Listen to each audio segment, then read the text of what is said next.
structures and events.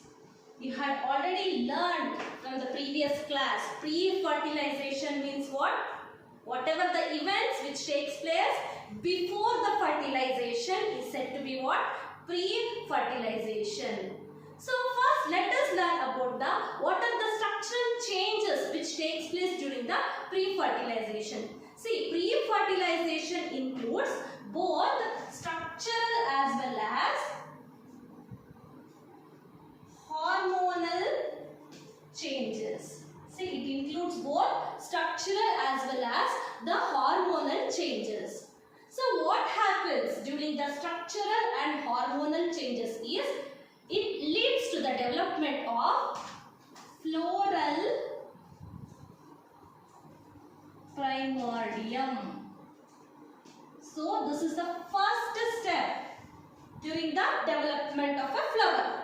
Okay, the several structural and the hormonal changes lead to the formation and development of the floral primordium. Then what happens? Inflorescence. You have already studied about inflorescence. Inflorescence means the arrangement of flowers on a floral axis, right? The inflorescence starts, okay, and it bears floral buds. Floral buds. Then the floral buds give rise to what? Flower. The floral buds then give rise to a flower.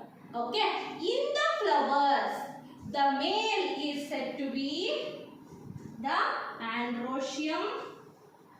This develops, and the female said to be gynoecium.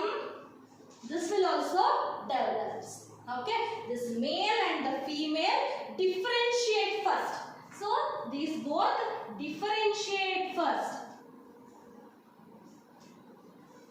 Okay. Then this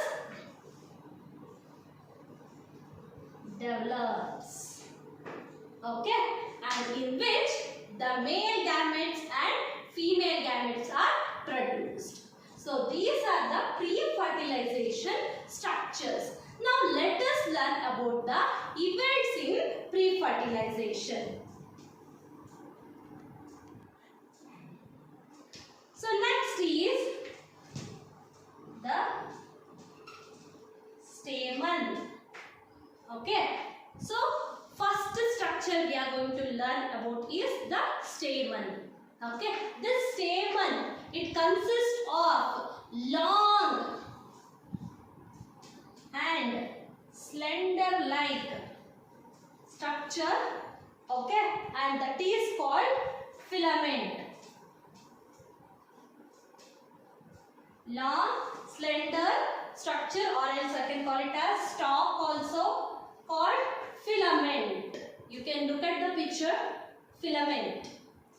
Okay, and it generally has a bilobed anther. Bi means two. Okay, here the anther consisting of how many parts?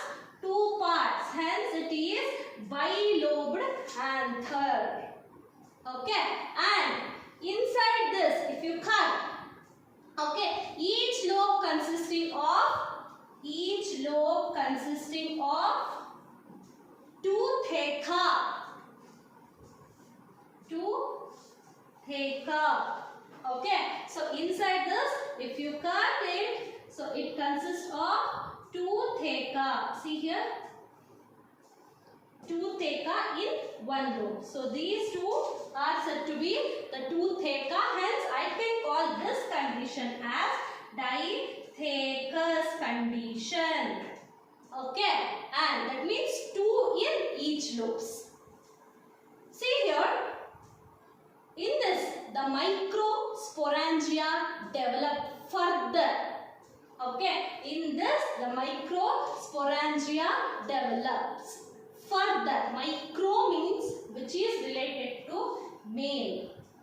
Micro means which is related to male. Mega means related to female. Keep a note on it. Micro means male. So inside it, the microsporangia, structure called microsporangia develops. Microsporangia develops, and further they will become pollen sacs. Okay, so pollen sacs. So inside it, so it will be like this. So this is pollen sacs, and from the pollen sacs contain tiny structures, and these tiny structures are known as what? Pollen grains. So this is how the development takes place in case of stamen, and this is the structure of the stamen. Hope you have understood.